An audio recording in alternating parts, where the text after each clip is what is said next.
France, vendredi à Chisinau. Olivier Giroud a inscrit son 34e but sous le maillot de l'équipe de France. Le champion du monde a rejoint un autre champion du monde et numéro 9 historique des Bleus, David Trezeguet. Les deux attaquants occupent la 3e place du classement des buteurs tricolores. Deux hommes, deux trajectoires.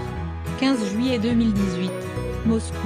Il est 22h passées quand Olivier Giroud apparaît dans les coursives du stade Loujniki. Dernier à sortir du vestiaire, le frais champion du monde a étiré le temps jusqu'à l'éternité. Radieux, Giroud l'est. À bientôt 32 ans, l'attaquant sait d'ores et déjà qu'il ne connaîtra pas mieux dans sa vie de footballeur. 20 ans et 3 jours plus tôt, David Trezeguet avait éprouvé le même sentiment de plénitude, au Stade de France. En larmes, sur le banc des Bleus, il avait atteint le sommet d'une carrière qui, elle, débutait à peine. 20 ans, une poignée de matchs avec les Bleus, 11 pour être précis, et une couronne.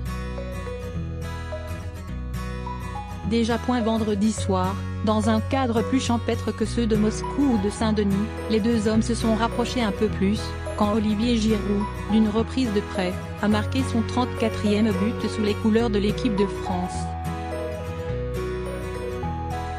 34, comme Trezeguet. Les deux hommes se partagent la 3e place du podium. Derrière Thierry Henry, 51 réalisations, et Michel Platini, 41 au compteur.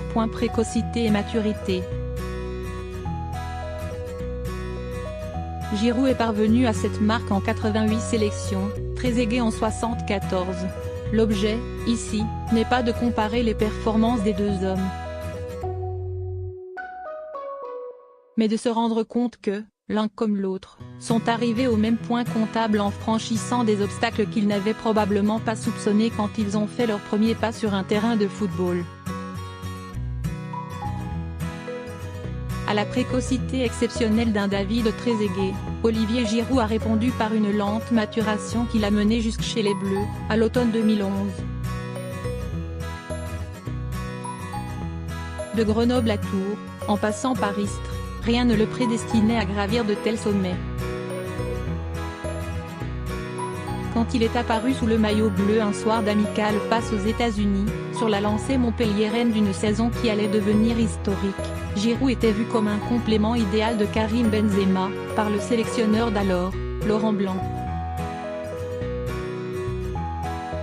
Le principal intéressé ne voyait pas les choses comme ça, ce qu'une partie du public lui a toujours reproché, en creux. David Trezeguet, lui, a eu le monde à ses pieds dès ses premiers pas. Mais, au final, gardera de sa carrière internationale un goût d'inachevé. Parce qu'il n'a jamais vraiment réussi à sortir de ce rôle de super remplaçant qui lui allait comme un gant.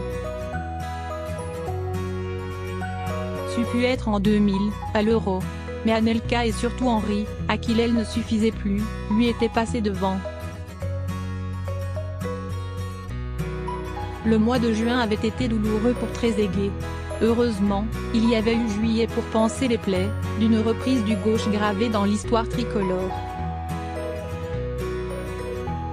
La suite ? Une cohabitation inaboutie et finalement impossible avec Henry, sinon un soir de novembre 2003, à Gelsenkirchen, 0-3. Des amours.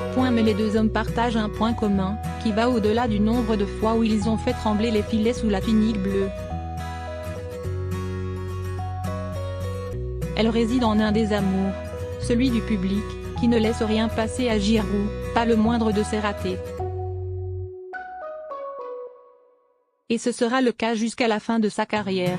Parce que son abnégation ne suffira jamais à faire admettre à une frange de personnes que l'on a aussi le droit d'y arriver et d'être le numéro 1 à son poste sans avoir un talent intrinsèque unique.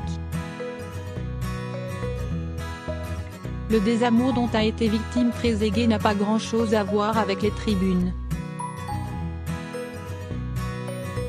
mais lui aussi a dû se battre contre des vents contraires au fil de sa carrière internationale, et surtout vers la fin, quand à son incompatibilité technique est venu se greffer un antagonisme profond avec le patron, Raymond Domenech. Jusqu'à l'arrivée de Domenech, il avançait plus vite que Thierry Henry en termes d'efficacité. Note de la rédaction, lors de ses 55 premières sélections, il avait marqué 29 fois, contre 24 pour Titi. La suite fut moins rose. Le climax fut atteint un dimanche soir sur une chaîne cryptée française, quand le buteur de la Juventus jugea bon de donner une leçon tactique au boss des Bleus. Tableau noir et crayon en main, il creusait définitivement le fossé séparant les deux hommes. Giroud, lui, n'a jamais eu besoin de ça, parce que Dédé l'a soutenu, contre vent et marée. Et Trezeguet peut aujourd'hui penser qu'il aurait été le plus heureux des hommes s'il avait dû jouer en sélection sous les ordres de Didier Deschamps, qu'il a dirigé à la Juventus pendant une année. Mais on ne refait pas l'histoire. Elle n'est certes pas parfaite, mais suffisamment belle ainsi. Pour Giroud, comme pour Trezeguet,